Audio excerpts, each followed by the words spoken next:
Hello friends, तो चलिए fourth paper का हम टॉपिक नंबर 7 देखेंगे यहाँ पर।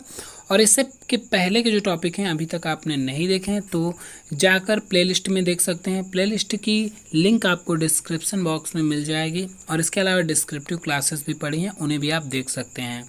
फिलहाल आपके एग्ज़ाम के बस 2 दिन बचे हुए हैं, 2-3 दिन है ना। तो इसका समय का सदुपयोग कीजिए और जल्दी से अपने सिलेबस को कंप्लीट कर लीजिए। फिलहाल आपने पहले से सिलेबस कंप्लीट कर लिया तो अच्छी बात है ना, क्योंकि ये प्रैक्टिस है और इसके अलावा आपको डिस्क्रिप्टिव पढ़ते रहना है। और वीडियो कैसा आएगा, मतलब कैसा लगेगा आपको, अगर पसंद आएगा तो लाइक कर दीजिएगा, है ना। फिलहाल चलिए हम क्वेश्चन पर बढ़ेंगे। पहला क्वेश्चन है, विशेषज्ञ कर्मचारी के अंतर्गत कौन नहीं आता है।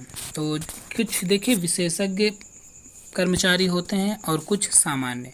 तो टॉपिक का नेम क्या है, निर्देशन एवं परामर्श कार्मिक। तो जो इसके कार्मिक होते हैं निर्देशन और परामर्श के, कुछ विशेषज्ञ होते हैं, कुछ सामान्य होते हैं।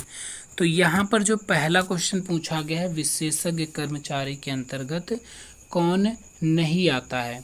तो प्रधानाचार्य तो आता ही है, अध्यापक भी आता है, परामर्शदाता आता है, लेकिन शिक्षा मंत्री यहाँ पर नहीं आता। फिर नेक्स्ट क्वेश्चन पूछा गया, सामान्य कर्मचारी नहीं है। मतलब 3 है सामान्य कर्मचारी, 1 नहीं है, वो बताना है आपको। तो सामान्य कर्मचारी के रूप में देखिए, माता पिता अभिभावक आते ही हैं, है ना। वार्डन, सचिव या पुस्तकालयाध्यक्ष। तो यहाँ पर जो इसका आंसर सचिव जो है वो इसमें नहीं आएगा, मतलब वो सामान्य परामर्शदाता में नहीं आता है, बाकी सारे आते हैं।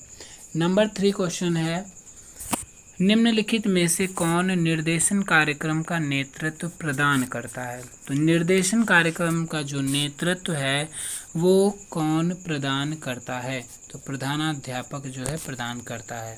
नेक्स्ट है, प्रधानाचार्य अपना उत्तरदायित्व किसको सौंप सकता है।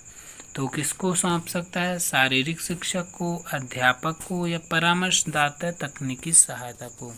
तो वो अपना उत्तरदायित्व परामर्शदाता को सौंप सकता है, जो अगला परामर्श देने वाला हो। नेक्स्ट 5 नंबर, विद्यालय के छात्रों के साथ सर्वाधिक संपर्क में आने वाला व्यक्ति कौन होता है। विद्यालय में जो छात्र होते हैं उनसे सर्वाधिक संपर्क में कौन रहता है, अध्यापक। जितना ज़्यादा अध्यापक रहता है उतना प्रधानाचार्य नहीं होता, ठीक है। तो सबसे ज़्यादा संपर्क में कौन रहता है, अध्यापक रहता है। नेक्स्ट है, निर्देशन कार्यक्रम में किसकी भूमिका अत्यंत महत्वपूर्ण है ना। तो गाइडेंस में सबसे अधिक महत्वपूर्ण भूमिका पूछी जा रही है, अध्यापक की होती है। ऑप्शन नंबर ए यहाँ पर बनेगा करेक्ट। अगला है 7 नंबर, अध्यापक की निर्देशन संबंधी भूमिका नहीं है। तो जो भूमिका नहीं है वो बतानी है। 3 यहाँ पर भूमिकाएं हैं निर्देशन से संबंधित। तो शैक्षिक एवं व्यावसायिक सूचना प्रदान करना होता है अध्यापक का कार्य। विद्यार्थियों को विद्यालय का उपयोग सिखाना भी होता है। पाठ्य सहगामी क्रियाओं का आयोजन ना करना है ना, जबकि ये करना होता है। तो करेक्ट विकल्प, मतलब गलत ये मिल गया तो यही बनेगा सही। ऑप्शन नंबर सी बनेगा सही। अगला है 8 नंबर, किसके सर्वांगीण विकास हेतु बौद्धिक विकास एवं अन्य विकास आवश्यक हैं। तो किसके सर्वांगीण विकास हेतु, भाई बालक के सर्वांगीण विकास के हेतु ऐसा आवश्यक होता है। नेक्स्ट, किसके व्यक्तित्व पर घर की सामाजिक व सांस्कृतिक पृष्ठभूमि का प्रभाव पड़ता है। तो घर की सामाजिक और सांस्कृतिक पृष्ठभूमि का प्रभाव अगर हम बात करें तो किस पे पड़ेगा, बालक पर पड़ेगा। नेक्स्ट है 10 नंबर क्वेश्चन, बालक के जीवन उपागम, मानसिक विश्वास, मूल्यों आदि के निर्धारण में किसकी भूमिका होती है। तो किसकी भूमिका होती है, परिवार की होती है। जीवन उपागम, मानसिक विश्वास, मूल्यों, है ना। तो इनके निर्धारण में वैसे तो विद्यालय की भी भूमिका होती है, पड़ोसी की भी होती है, संबंधी की भी होती है, लेकिन यहाँ पर क्वेश्चन के अकॉर्डिंग जो ऑप्शन आपका दिया वैसे तो सभी सही हैं, है ना। लेकिन यहाँ पर सर्वाधिक शुरुआती प्रभाव की अगर हम बात करें, है ना, जीवन उपागम, मानसिक विश्वास, मूल्यों आदि के निर्धारण में किसकी भूमिका होती है। तो फिलहाल यहाँ पर भूमिका सबकी होगी, लेकिन अगर सबसे ज़्यादा बात करें तो होगी परिवार की। नेक्स्ट है, बालक की भावी योजनाओं पर किसका प्रत्यक्ष प्रभाव पड़ता है। जो उसकी भावी योजना है, प्रत्यक्ष प्रभाव किसका, अभिभावकों का पड़ता है। अभिभावकों को अपने बालक से संबंधित जानकारी कहाँ से प्राप्त करनी चाहिए। तो बालक से संबंधित जो जानकारी होती है वो उसे विद्यालय से प्राप्त करनी चाहिए। ठीक है। नेक्स्ट है, वर्तमान में अनेक यहाँ अब देखिए 12 नंबर क्या है, विद्यालय से क्यों। अब देखिए मित्रों और शिक्षक ये सब विद्यालय के अंतर्गत ही आ जाते हैं तो ये भी दोनों सही, लेकिन विद्यालय का मतलब क्या हुआ, उसमें शिक्षक भी आएंगे मित्र भी आएंगे, तो दोनों का कॉम्बिनेशन विद्यालय है, इसलिए विद्यालय यहाँ पर करेक्ट विकल्प बनेगा।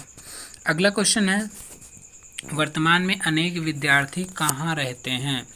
तो वर्तमान में अनेक विद्यार्थी रहते हैं छात्रावासों में। कौन कोई अलग द्वीप की भांति नहीं है। कौन जो है कोई अलग द्वीप की भांति नहीं है। कौन, छात्रावास जो है अलग द्वीप की भांति नहीं है। नेक्स्ट क्वेश्चन है 15 नंबर, निम्नलिखित में से कौन वार्डन का कार्य नहीं है। जो वार्डन है उनका कार्य कौन सा नहीं है। विद्यार्थियों को छात्रावास के नियम से अवगत कराना, ये तो होता ही है। भावात्मक रूप से अस्थिर बालकों की सहायता करना, ये भी सही है। विद्यालयों से विद्यार्थियों के बारे में संपूर्ण सूचनाएं संकलित करना भी इसका कार्य होता है।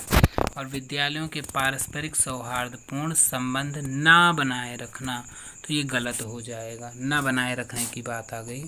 चलिए बढ़ेंगे अगले क्वेश्चन पर। 16 नंबर क्वेश्चन है, किसके अनुसार सभी बालकों को बिना किसी पक्षपात के अपने व्यक्तित्व के समुचित विकासार्थ यथेष्ट और सुगमता पूर्वक निर्देशन सेवाएं उपलब्ध होनी चाहिए। तो ये निर्देशन और परामर्श के अनुसार होता है। बालक होते हैं, कैसे बालक होते हैं, तीव्र बुद्धि वाले, मंद बुद्धि वाले, या दोनों,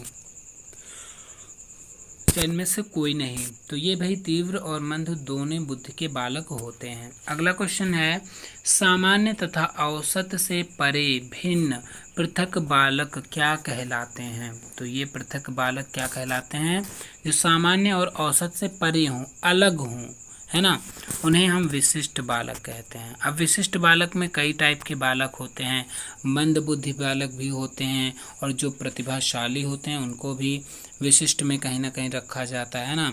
जो दिव्यांग बच्चे होते हैं उनको भी, मतलब शारीरिक मानसिक रूप से जो सामान्य बालकों से भिन्न होते हैं वो होते हैं विशिष्ट बालक। 19 नंबर प्रश्न है, विशिष्ट बालकों की विशेषता नहीं है। कौन सी जो है विशिष्ट बालकों की विशेषता नहीं है। शारीरिक रूप से प्राय अस्वस्थ तथा नाजुक होना, ये तो क्या है, ये इसकी विशेषता है। साथियों तथा मित्रों के साथ समायोजन सर्वथा कठिन होना है। तो जो समायोजन करने में कठिनाई महसूस करते हैं वो भी विशिष्ट बालक होते हैं। ऐसे बालक प्राय अंतर्मुखी होते हैं, है ना, तो ये भी सही है, इसकी विशेषता है। ज़्यादातर, प्रायः मतलब ज़्यादातर। डी ऑप्शन है, शारीरिक रूप से सर्वथा स्वस्थ होते हैं, ये जरूरी है स्वस्थ हों, ठीक है, तो प्रायः अस्वस्थ ही रहते हैं विशिष्ट बालक। करेक्ट ऑप्शन नंबर डी बनेगा।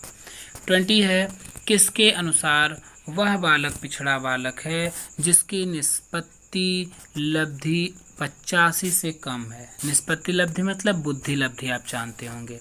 तो 85 से कम है वह बालक पिछड़ा बालक है। किसने ऐसा कहा है, सिरिल बर्ट ने ऐसा कहा है। नेक्स्ट है, विद्यालय जनसंख्या में करीब कितने प्रतिशत पिछड़े बालक, प्रतिशत की बात पूछ रहा है। प्रतिशत मतलब 100 में से कितने बालक जो हैं वो पिछड़े माने जाते हैं, लगभग होते हैं, है ना। तो जो 10% बालक होते हैं इनके अनुसार पिछड़े बालक होते हैं। नेक्स्ट क्वेश्चन है 22, पिछड़ेपन का पता लगाने के लिए कौन सा उपाय काम में नहीं लाया जाता। तो वो 3 काम में लाए जाएंगे, कौन सा लाया जाता है। बुद्धि परीक्षण के परिणाम ये लाया जाता है, पता चलता है इससे कौन से पिछड़े हैं। निष्पत्ति परीक्षण मतलब बुद्धि लब्धि का। गत कक्षाओं के विद्यार्थियों से, यहाँ पर कुछ प्रिंट नहीं है, अध्यापकों की सम्मति मतलब उनकी मति क्या है ना, तो इसको भी लाया जाता है पिछले वालों की जानकारी के लिए। लेकिन गत कक्षाओं के जो विद्यार्थी मतलब जो पिछली कक्षा के विद्यार्थी थे उनसे बातचीत करना, उनसे जानकारी लेना, ये नहीं बनेगा। ठीक है, तो ये उपाय नहीं लाया जाता है प्रयोग में। बाकी तीनों उपाय लाए जाते हैं पिछड़ेपन के कारण को पता लगाने के लिए। 23 नंबर है, विशिष्ट कक्षाओं के संचालन के लिए किन बातों को ध्यान में रखना चाहिए। जो विशिष्ट कक्षाएं होती हैं विशिष्ट बालकों की, तो उनकी जब कक्षा चल रही है उनके संचालन में किन बातों का ध्यान नहीं रखना चाहिए। अब यहाँ पर किसका नहीं रखना चाहिए पहले जान लीजिए, किसका रखना होता है ना। तो विशिष्ट कक्षाओं का आकार छोटा हो, तो ये बात ध्यान रखनी है, आकार हमेशा छोटा होना चाहिए। कक्ष में कई प्रकार के बालक हों, तो ऐसा जरूरी नहीं है ना। ये कालांशों की अवधि अधिक बड़ी ना हो, तो ये तो सही है, ऐसा होना चाहिए। कक्षाओं में अनुभवी और योग्य शिक्षक, ये तो बहुत ही ज़रूरी होता है। तो ऑप्शन नंबर बी थोड़ा सा निगेटिव लग रहा है, क्योंकि एक कक्ष में कई प्रकार के बालक, क्योंकि यहाँ पर ऑलरेडी वो विशिष्ट बालक हैं, तो कई प्रकार के बालक होते हैं, ऐसा ध्यान में नहीं रखना चाहिए। अगला क्वेश्चन है, किन बालकों के लिए लचीली, आकर्षक एवं क्रिया प्रधान पाठ्यक्रम विकसित किए जाते हैं। तो कौन विशिष्ट बालक जो होते हैं उनके लिए पाठ्यक्रम कैसा लचीला होना चाहिए, बहुत ही आकर्षक एट्रैक्टिव होना चाहिए, और किसका प्रधान, क्रिया प्रधान होना चाहिए, एक्टिविटी बेस्ड होना चाहिए। 25 नंबर है, विशिष्ट शिक्षण विधि की विशेषता नहीं है। तो जो विशिष्ट शिक्षण विधि है इसकी विशेषता कौन सी नहीं है ये बताना है। तो बालक करके सीखें, ये विशिष्ट शिक्षण होता है। व्यवहारिक ज्ञान पर बल ना दें, जबकि बल देना चाहिए, तो ये नेगेटिव कमेंट है, यहाँ पर करेक्ट बन जाएगा बी वाला। फिलहाल आगे क्वेश्चन पढ़ लीजिए। सहायक सामग्री के प्रयोग पर बल देना चाहिए। शिक्षण मंद गति वाली हो, मतलब जो विशिष्ट बालक हैं उनका शिक्षण धीमे धीमे कराना चाहिए। ये सभी इसकी विशेषता हैं, लेकिन बी वाला ऑप्शन गलत है, इसकी विशेषता नहीं बताता। नेक्स्ट है 26, संपूर्ण विद्यालय का उत्तरदायित्व किस पर होता है। तो जो संपूर्ण विद्यालय होता है उसका उत्तरदायित्व किस पर, प्रधानाचार्य पर होता है। नेक्स्ट है 27 नंबर, कक्षा कक्ष निरीक्षण कौन करता है। तो कक्षा कक्ष का जो निरीक्षण है, अब देखिए ऑप्शन क्या दिए गए हैं, थोड़ा सा ऊपर करते हैं। प्रधानाचार्य, शारीरिक शिक्षक, पुस्तकालय अध्यक्ष, या यहाँ पर होगा प्रधानाचार्य जो है कक्षा कक्ष निरीक्षण करता है कि कक्षा में क्या हो रहा है, पढ़ाई चल रही है नहीं चल रही है ना, ये चीज़ें। नेक्स्ट क्वेश्चन है, विद्यालय के भौतिक संसाधन में नहीं है। तो भौतिक संसाधन होते हैं मानवीय संसाधन, आप पढ़ चुके हैं। तो यहाँ पर भौतिक संसाधन कौन सा नहीं है, फर्नीचर तो है ही, शौचालय भी है, पीने का पानी भी है, लेकिन शराब की दुकान इसमें नहीं आता भौतिक संचालन में। तो टॉपिक नंबर 7 होता है फिनिश। चलिए बढ़ेंगे अगले टॉपिक, परामर्शदाता, द काउंसलर, है ना। तो परामर्शदाता के बारे में नेक्स्ट टॉपिक है, इम्पॉर्टेंट है। परामर्श के प्रक्रम में कौन महत्वपूर्ण भूमिका निभाता है। तो अगर देखिए समझ में आ रहा हो, पसंद आ रहा हो तो लाइक कर दीजिए, है ना। और इसके आगे चलिए बढ़ेंगे क्वेश्चन पर, परामर्श के प्रक्रम में कौन महत्वपूर्ण भूमिका निभाता है। तो परामर्श में कौन भाई महत्वपूर्ण भूमिका निभाता है, परामर्शदाता निभाता है महत्वपूर्ण भूमिका। नेक्स्ट क्वेश्चन है, परामर्श की सफलता बहुत अंशों तक परामर्शदाता के किस दृष्टिकोण पर निर्भर नहीं करती है ना, नहीं निर्भर नहीं करती है, ये पूछा गया है। तो प्रतिभा पर निर्भर करती है, ज्ञान पर, दोनों पर, इन दोनों पर तो निर्भर करती है, लेकिन चालाकी पर निर्भर नहीं करती है, गलत हो जाएगा, ऑप्शन नंबर डी बनेगा करेक्ट। नेक्स्ट है,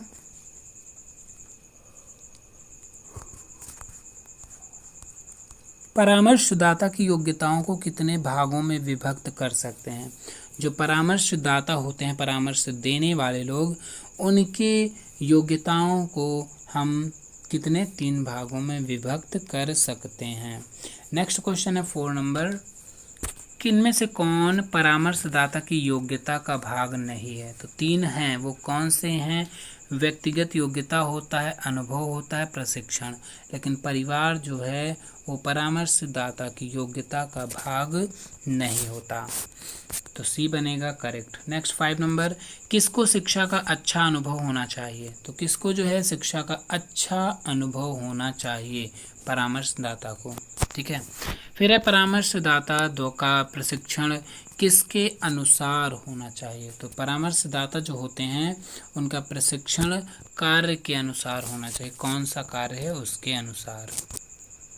परामर्शदाता के गुणों, योग्यताओं और विशेषताओं का उल्लेख किसने किया है? तो जो परामर्शदाता होते हैं इनके गुण, योग्यता और विशेषताओं का जो किया है वर्णन किसने किया है? रायबर्न ने नहीं किया, लॉयल या फिर ये भी दोनों। फिलहाल यहाँ पर इन दोनों ने इनका वर्णन किया है, रायबर्न और लॉयल ने। नेक्स्ट है तो 8 नंबर, किसका मत है कि परामर्शदाता में अच्छी आधार बुद्धि, सहानुभूति, स्मृति परीक्षण, कुशलता तथा सामान्य ज्ञान आदि गुणों का होना आवश्यक है? तो केलर का मानना है। नेक्स्ट 9 नंबर, निम्नलिखित में से किसको यह अत्यंत आवश्यक है कि वह मानव व्यवहार के मूल सिद्धांतों में भली भांति परिचित हो? है ना।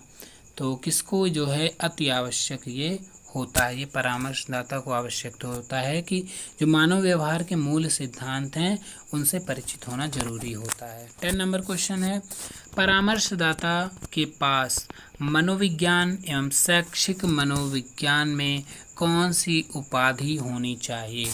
परामर्शदाता जो होते हैं, जो परामर्श देते हैं, मनोविज्ञान या शैक्षिक मनोविज्ञान, कौन सी उपाधि होनी चाहिए उनके पास? तो फिलहाल एमए और पीएचडी इन दोनों की उपाधि होनी चाहिए।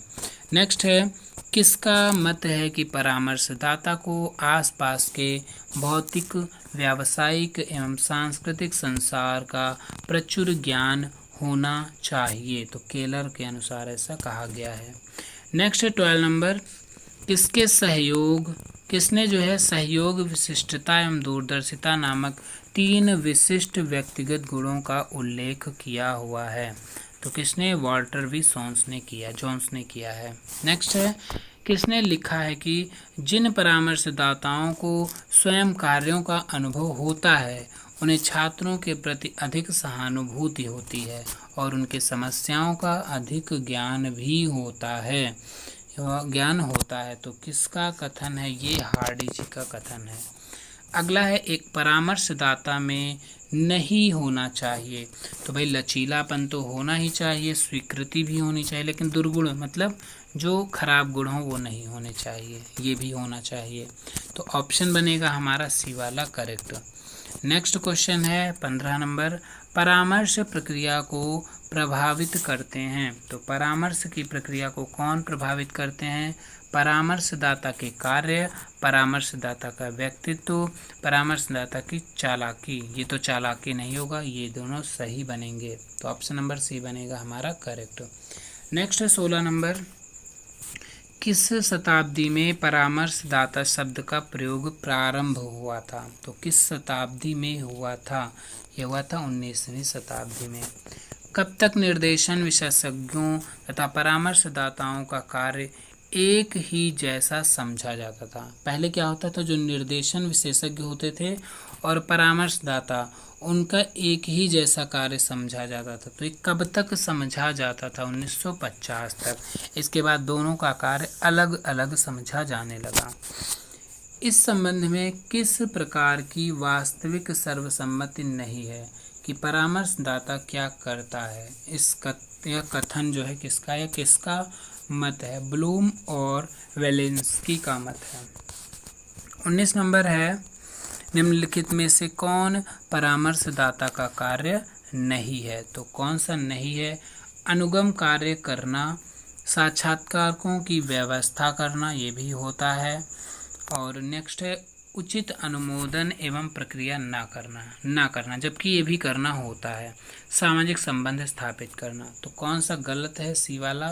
तो ऑप्शन नंबर नहीं पूछा गया तो सी बनेगा हमारा करेक्ट। 20 नंबर है निर्देशन के सिद्धांत पुस्तक के लेखक हैं, तो ये इम्पोर्टेंट पुस्तक रहेगी। इतनी पुस्तक है निर्देशन के सिद्धांत, ये किसकी पुस्तक है ना, तो ये जॉन्स की पुस्तक है। नेक्स्ट है 21